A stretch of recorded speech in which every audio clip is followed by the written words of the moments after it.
Haag, motherfucker. Noem me wat je wil als je mij maar haat. Praat in mijn rug en blijf aan de praat. Maak maar een dis en bedreig me maar. Wat je ook zegt, ik heb scheid eraan. Noem me wat je wil als je mij maar haat. Praat in mijn rug en blijf aan de praat. Maak maar een dis en bedreig me maar.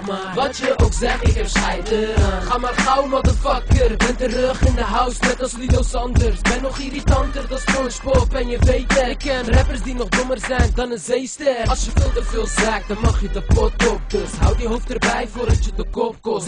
Het is Den Haag, yep, ik ben een gevaar. Ik map rappers in elkaar, die denken ze zijn gevaar. Eerst heb je jongetjes die lopen te lullen, maar tegenwoordig heb je wijven die lopen te kutten.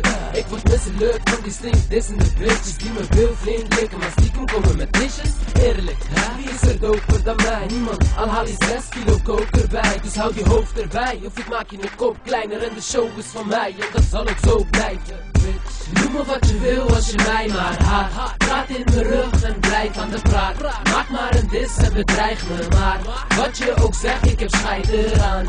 Noem me wat je wil als je mij maar haat. Praat in mijn rug en blijf aan de praat. Maak maar een dis en bedreig me maar. Wat je ook zegt, ik heb scheid eraan. Domme roddelaars komen graag met verrotte commentaar. Maar stoppen maar, want gepraat is toch maar beter voor mijn naam. En één ding dat is waar, je bent gewoon een zwerver, daarom leef je op de straat. 0 tot de 7, dan weer terug op de 0. Dat is waar ik thuis hoor, als ze lullen in de keur. Ik kom met Haagse rellen en laat zelfs agenten het alarmnummer bellen. Het is Den Haag forever. Noem me wat je wil als je mij maar haat. Praat in mijn rug en blijf aan de praat. Maak maar een dis en bedreig me maar.